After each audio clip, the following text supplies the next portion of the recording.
Powered by the Montana Television Network. This is the 530 News on KPAX, Montana's news leader. Good evening, I'm Kent Lutzen. The Kalispell Fire Department was dispatched to a structure fire on Santa Fe Street early Saturday morning. When they arrived, they found heavy flames showing from the garage, as well as vehicles inside and outside of the structure. The fire was contained, but there was smoke damage to the home. Kalispell Fire said the resident had been working on a car in the garage when the fire started. There was gasoline, a fuel tank, and a fuel pump, as well as a propane heater in the garage. Kalispell Fire released a statement that said, quote, "The area was not properly vented, causing an ignition of the gasoline vapors in the car associated with the repair work." The Kalispell Fire Department was assisted by the Evergreen, Smith Valley, and Whitefish Fire Departments, as well as Kalispell Police and Flathead Electric. No one was injured, and the incident has been ruled an accident. And the Montana Highway Patrol reported in the last month 5 troopers were involved in crashes that were not their fault. On their Facebook page, they also added Major Levine's patrol car was nearly sideswiped on Friday while he was out investigating another crash. There were luckily no major injuries, but in some cases, the troopers were in their cars when struck. MHP said that these crashes were all caused by people driving irresponsibly, adding the problem is people should be more concerned, if not for their own safety, but because not just the drivers who will pay for the damage. According to MHP, these crashes cost the taxpayer thousands of dollars, since now these vehicles need to either be fixed or replaced altogether. MHP said there are easy ways to avoid these situations. Have appropriate tires, slow down, follow at a greater distance, make sure your vehicle is cleaned off and headlights are on to avoid limited visibility. Never drive under the influence and stay home if law enforcement recommends it. Unless it's an emergency, buckle up and slow down for emergency vehicles. For a full list of tips, you can go to KPAX.com. And avalanche danger is increasing in higher elevations. This morning, Logan King with the West Central Montana Avalanche Center said that there is considerable danger in the backcountry and moderate danger in all other mountain areas. Layers that have built up over time are compromised by shifting temperatures, increased moisture, and rainfall. Their main concern right now is wind slabs above 6,500 feet. A wind slab is a slab built up of layers of snow deposited or formed by the wind. So when the layers built up under the slab are unstable, the entire slab could come loose and cause an avalanche. If you plan on backcountry skiing this weekend, make sure you're prepared and are constantly evaluating the risks in your environment. The WCAC said that these kinds of slides are considered what they call low probability but high consequence, meaning they are hard to trigger, but when they do, the slide consequence could be dire. And now switching gears to weather, we've had some mild temperatures today move into the area with many of those icy roadways melting. Let's go to meteorologist Russ Thomas for his first forecast. Russ. Thank you, Ken. Yeah, what we're looking at is this satellite radar. We're seeing some light showers come down across western Montana. Nothing that's too crazy out there. Again, just a few raindrops here and there, a couple snowflakes, and that really is about it. As we look at our current temperatures, 32 in Missoula, 36 degrees in Hamilton, 43, pretty mild right now in Kalispell. Again, temperatures a little bit all over the place. We're seeing 40 in Sewell. Now, coming up in just a few minutes, of course, we're going to let you know what to expect as we head into our Sunday. We got rid of that freezing rain this morning. Do we have any more on the way? And again, we'll have that for you coming up in just a few minutes. Thanks, Russ. After summer marked by fire and smoke, Seeley Lake is celebrating the cold weather with their annual pond hockey tournament. MTN's Donna Localtua has more on how Seeley Lake is recuperating from a dry summer. Warm smiles and cold beer welcomed locals, tourists, and hockey players to Seeley Lake this weekend. The 8th annual Seeley Lake Pond Hockey Tournament hosted 44 teams from all across the states and even Canada.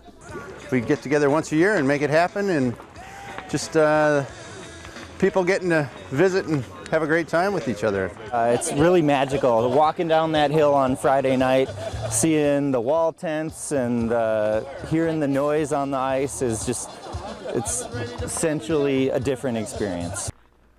This year, however, locals are using this warm winter time to recover from a nightmare fire season. The Ice Pond Hockey Tournament has always been important to this community, but now more so than ever. Business owners are still reeling from the economic damage wrought by the fires. Well, I think this is a huge economy booster for Seeley since we had a rough summer, and we're hoping this is a kickoff to a really good winter. Saying summer was rough is an understatement. The numerous fire complexes choked the town of Seeley Lake with smoke and shut down businesses, homes, and schools. Lindemer, who owns Lindy's Steakhouse, is one of many Seeley Lake business owners who lost their main source of revenue this last fire season. Though mixed weather caused for a couple speed bumps in preparation, Seeley residents were ready for the snow and worked hard all winter to make the pond hockey tournament the best it could be. Well, the snow caused a lot of extra additional hours. Like I said, we've been out here Christmas Day, Christmas Eve, same thing with New Year's Eve and New Year's Day. The weather doesn't give us a break at all. It's all about fun, you know, and that's what these guys are doing. They're having fun out there. Even though the ice isn't the greatest this year, it's pond hockey. It's good to see visitors come in the middle of winter time when we're at our slowest. I mean, we're here to support the community. In the summertime, it's just all lake goers and vacation people. So I think this is a nice little financial injection in the community in the dead of winter, and everybody kind of rallies around it.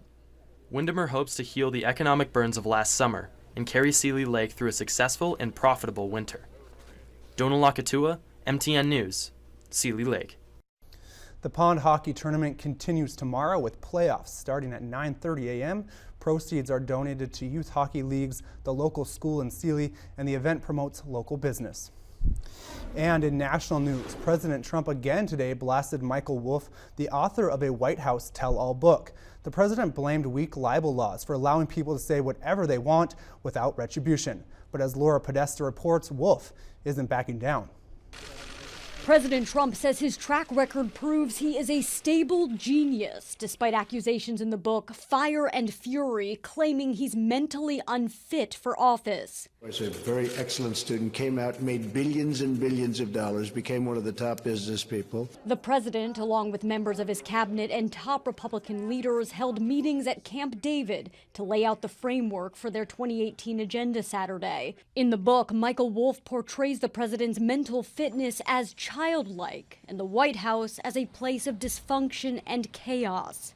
I have recordings, I have notes. I am certainly and absolutely in every way comfortable with everything I've reported in this book. Mr. Trump blamed former chief White House strategist Steve Bannon for allowing Wolff access to White House staffers. I guess Sloppy Steve brought him into the White House quite a bit, and it was one of those things. That's why Sloppy Steve is now looking for a job.